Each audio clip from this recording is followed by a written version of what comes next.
RER. RER, information. Merci d'être à l'écoute de RER. On retrouve le journal présenté par Éric Michel. Bonjour. Bonjour à tous. Et la star de notre 5-8 depuis ce matin, c'est bien Fabrice Kalimoutou. Fabrice est le gagnant du jeu foot de RER. Il a envoyé un petit texto au 7900. Il a été tiré au sort parmi les 2292 personnes sélectionnées le 7 septembre dernier. Fabrice prend l'avion ce soir, direction Marseille, où il assistera dimanche au choc OM-PSG au stade Vélodrome. Tout frais payé par RER, s'il vous plaît. Fabrice est vraiment né sous une bonne étoile et nous l'avons interrogé hier. Fabrice, bonjour. Bonjour. Alors, comment il est là, quelques heures du départ? Ça va. Mes policiers arrivent demain pour embarquer pour finir là. Que ça on a fait aujourd'hui? On dit au centre magasin? Mais sont sur mon valise jusqu'à là. On attend vraiment la dernière minute alors? Oui, m'attend la dernière minute. Comment vous êtes là? Vous êtes plutôt stressé ou alors vraiment content de partir? Mais les content de partir, mais un petit peu stressé, pas trop, mais demain, ça sera plus stressé, je pense. Bah oui, il n'avait pas besoin de casser trop la tête, ça pour combien de jours là? Mais à retour mardi matin. Et dis-moi Fabrice, vous pouvez rappeler-nous un petit peu comment vous l'avez fait pour gagner ce super cadeau que la radio donne là-haut? On envoyé un texto, m'envoie foot au 7900, mais après la somme des domaines. Oui, et le pire c'est qu'on l'a joué en dernière minute. Oui, dernière minute, je joue ça le vendredi matin. On m'a dit, mais c'est joué, si la attrapé, si pas attrapé, mais après, 23e, il m'a avisé d'appel à moi, il m'a été tiré au sort. Mais tu attends au départ, ce moment. Ah oui, ça nous l'a entendu, tu n'attends pas du tout, t'es émotionné ce jour-là. Hein? Et on a l'habitude comme ça de jouer avec la radio, là, c'est vraiment une des premières fois qu'on joue à la radio. Première fois, mais jouer à la radio, c'était un coup de hasard, comme ça. Mais pas tant, mais écoute radio tout le temps, tous les jours. Mais m'a entendu le message, à chaque fois, je t'ai dit, on va il foot pour gagner un voyage à les Marseillais. Mais tout le temps, me dit non, mais je jouais pas. Moi, je dernier jour, joué. C'était comme ça. Et là où ça va avec, où l'accompagner? Oui, mon petit neveu, il part avec moi demain. Et lui aussi, il aime football, il aime la radio? Ah, lui, il aime la radio, il y a tout football là, tu vois. Il aime ça. Et t'as là, c'est lui, montant, que c'est les football? Ah oui, il va se faire comment tu fais du football. Parce que vous-même, Fabrice, est-ce que vous aimez le football? Est-ce que vous le jouez parce que vous aimez ça? Ou vous le jouez vraiment par hasard? Moi, je par hasard, mais c'est maman, monsieur, jamais football, moi, je par hasard, comme ça. Moi, si gagne, si gagne pas, mais là, tout me dedans. Ce qui veut dire que vous n'êtes pas supporter ni le PSG, ni l'OM? Non, mais là, nous sommes obligés de suivre l'OM. Pourquoi obligé de suivre l'OM? Mais parce que c'est le meilleur équipe. Est-ce que déjà, vous avez fini d'aller d'un stade de football à La Réunion déjà? Ah bon, ça va, il date, le stade de l'Est, ça le dit, hein. Oui. Regardez, mais il date, hein. Oui. Mais toi, quand jeune, mais avec peut-être 15 ans, on a fait comme ça. Oui. Mais sinon, ça, les rares. Des fois, tu joues une histoire noire dans le quartier, un truc comme ça, mais sinon, mais pas trop femme, c'est pas trop femme football, moi. Oui. À un moment, ça met les femmes, c'est plus rallye, un truc comme ça. Et alors, là, est-ce qu'on a un pronostic, là, où ça va y avoir un match? C'est bon, il est bien beau, là, vous savez le match, mais est-ce que vous avez un pronostic? Qui ça, selon vous, va gagner? Mais pour moi, c'est l'OM va gagner. Hein. Combien? Peut-être 2-0, je pense. Est-ce que vous-même, Fabrice, vous avez déjà voyagé ou alors c'est votre première visite sur Marseille ou en métropole? Non, moi, j'ai fini de voyager comme j'étais l'armée en 96. Depuis, non, moi, jamais voyagé à part depuis l'armée. Ah oui, là, ça doit être une grande découverte pour vous, là. Ah oui, mes pensées sur ma vie, les jolies, mes pensées l'année prochaine, ça m'a reparti, tu vois, ça va, hein. Toi, mes remercie Radio S, là, dans mon opportunité de voyager pour les Marseille, content, me remercie bien. Continue comme ça. Et nous laissera pas cette radio-là à terre. Tout le temps, mais écoutez ça, même dans votre acte, tout le temps, mais écoutez ça. Et juste pour les auditeurs, quel métier vous faites, Fabrice? Mais fait là, mais le commerçant, mais c'est pour le rôti, là, je bas. Et après, me fait transporteur, me transporte canne. Ah, il fatigue beaucoup. Tu le joues à 4h du matin. Les gens vont travailler le samedi, dimanche, le plus de week-end. Et me dit, si vous voulez avancer dans le vie, il faut travailler, hein. Mais là, il tombe bon, là, on aura 4-16 jours pour reposer un coup. Ah oui, après, mercredi, on reprend le boulot.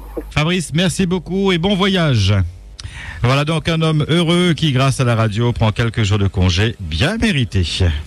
RER. Sur la route, attention, on nous signale un accident actuellement sur la 4 voies du Tampon dans le sens descendant après le Mont Caprice. Une collision entre 5 voitures, que des dégâts matériels. Les véhicules se trouvent sur la bande d'arrêt d'urgence et un embouteillage qui commence à se former sur ce secteur. Merci à Siro. Par ailleurs, on nous signale également une voiture arrêtée sur la route des Tamarins avant le viaduc en direction de Saint-Pierre dans la voie lente. Les feux de détresse arrière ne fonctionnent pas. C'est dans une courbe, c'est dangereux. Là aussi, soyez extrêmement vigilants. Merci à Satan.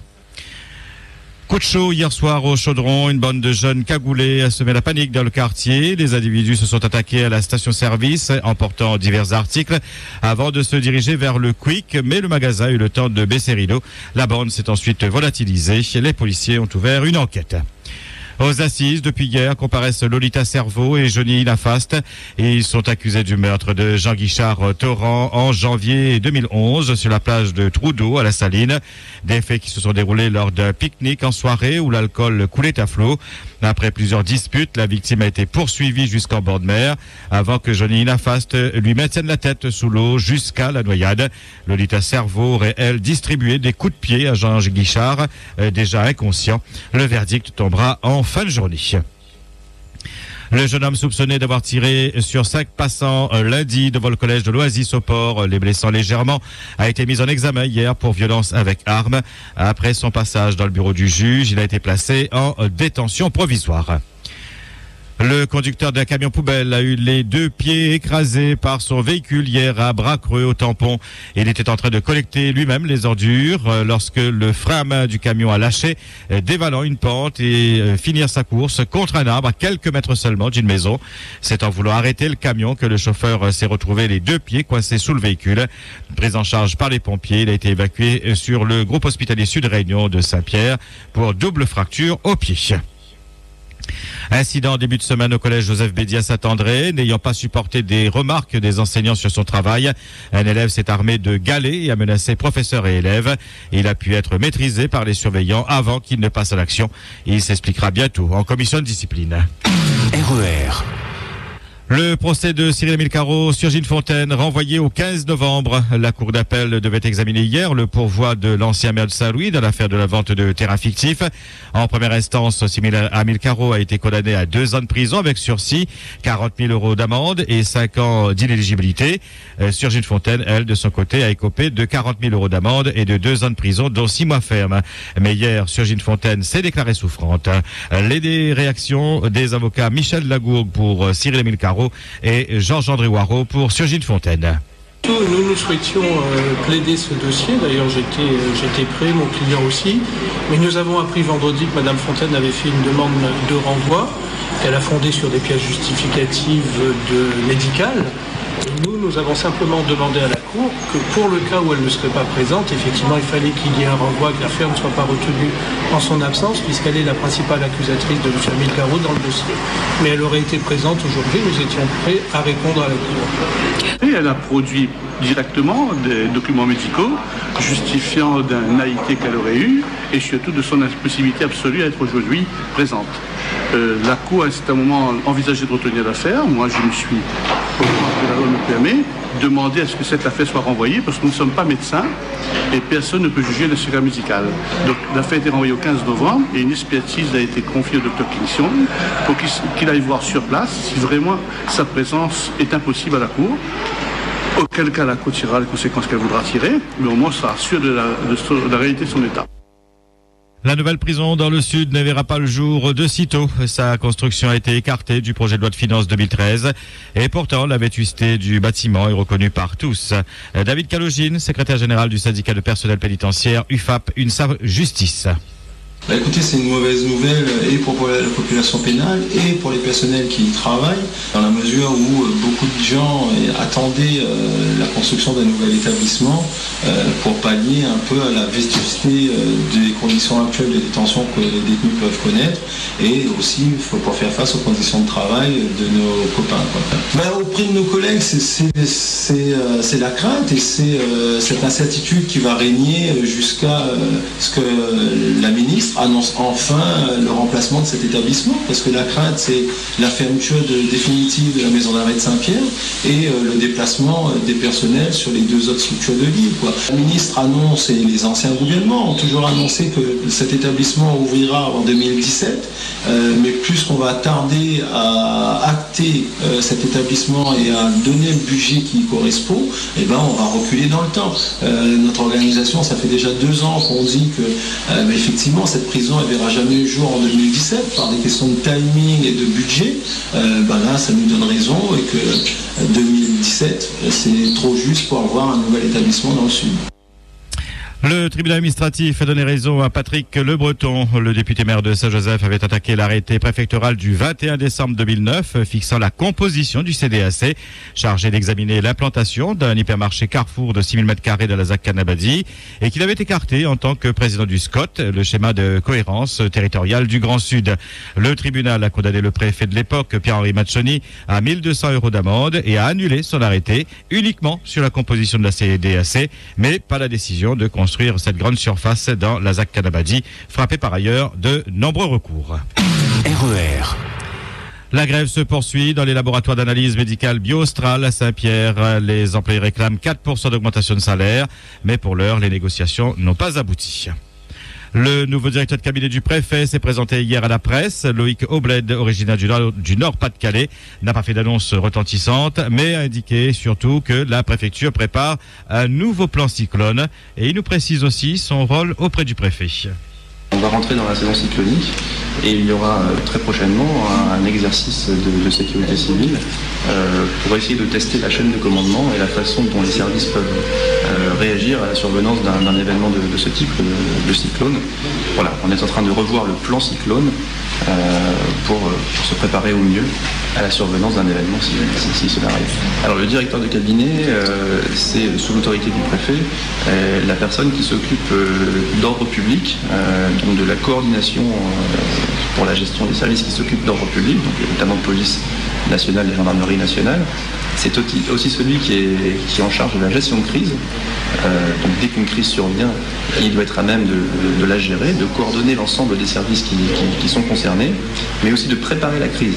Et l'une des missions principales, c'est donc la planification pour essayer de faire en sorte que l'État, avec ses partenaires, les collectivités, etc., soit paré pour répondre aux crises qui surviennent.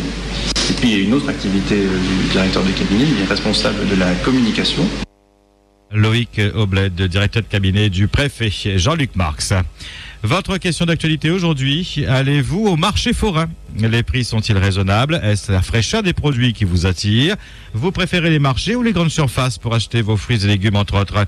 Ces lieux sont-ils des vitrines de tout ce que l'on produit à La Réunion? Vous arrive-t-il de découvrir des fruits ou légumes longtemps? Clients et bazardiers, répondez sur le www.rer.re et vos réactions et témoignages en direct à 9h, 11h et 17h. RER. En football, Marseille a signé hier soir au Stade Vélodrome une très large victoire contre Limassol 5-1 en Europa League. Les Olympiens qui prennent ainsi la tête du groupe C. Bordeaux, de son côté, a été stoppé net dans son élan. Il a été battu par Newcastle 3-0. Enfin, Lyon s'en sort plutôt bien après avoir arraché un succès 4-3 contre une équipe israélienne. RER. 8h14 sur RER, c'est le point final à cette édition S58. Merci de votre fidélité. Je vous retrouve à 12h30. En attendant, bonne journée. Merci Eric Michel, à tout à l'heure. Et je vous rappelle également cet accident impliquant 5 voitures sens descendant sur la 4 voies du tampon au niveau de Mont-Caprice.